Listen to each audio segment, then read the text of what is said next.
Morning, comic fans. Welcome back to Comics in 5 Minutes. I'm your ever-loving No Shorty. And yeah, that music at the beginning, it's kind of weird. That still it's like what we used to do to podcast, give me a chance to like build up and start talking.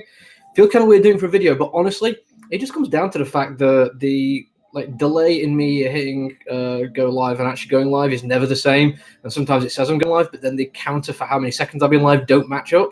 So if I just have like a little bit of music there at the beginning, it just means it might be me standing here with just some music playing, but at least I know that when I start talking, everyone who wants to listen can hear me. That being said, you can now hear me. So we're going to review Inkblot.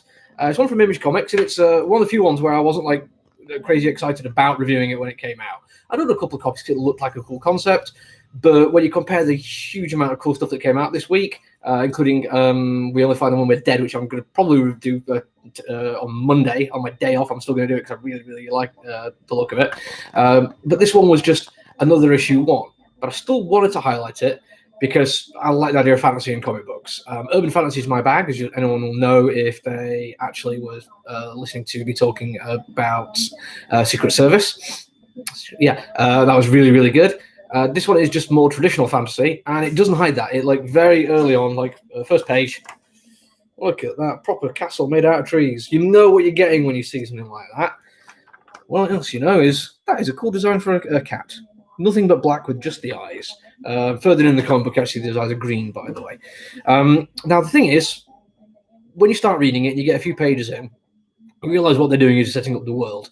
Not getting to like huge amounts of detail, but you're still going to see the first, 5-6 pages of effectively just setting things up, letting you know what the state of play is, which is not unusual for fantasy, but I prefer the stuff where you start with characters and then the world can be like explained via their experiences. It's the old show, don't tell kind of thing. So what it does is just start telling you like right from the get-go. And unfortunately, that sense of disappointment never really left me. The entire thing feels thin.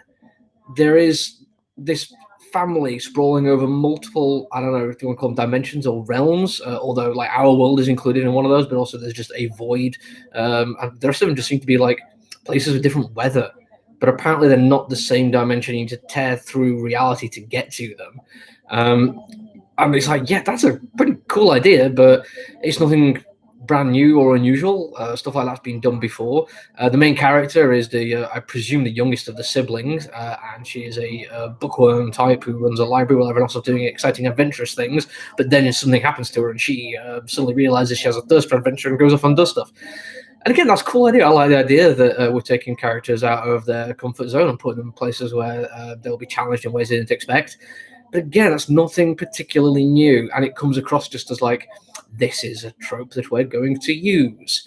The cat itself, the Inkblot cat, comes into the world through a mistake of magic and literally spilled ink. And that is like a cool thing. Again, that one actually does like be a cool idea, and I like the idea of that carrying on. And the character design for the cat is fantastic. Literally only says one thing, just which it does repeatedly and adorably. And then, the first bit of her challenge is fighting two massive giants, and mostly she just runs away and hides.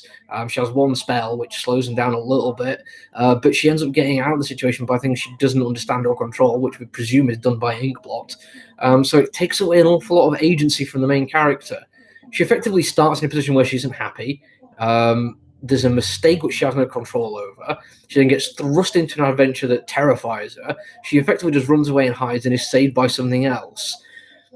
All in all, that's nothing surprising whatsoever. It's very predictable, and it's also selling your main character short. It doesn't give her the chance to be her.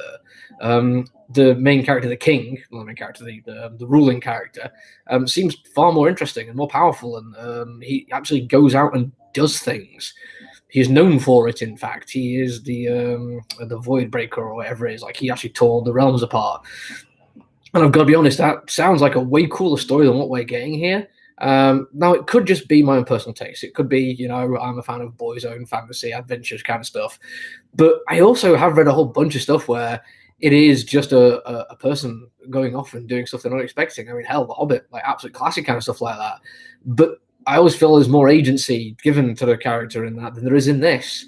And come the end of the first issue, she just ends like as confused and unaware and incapable of moving things on as she was at the start.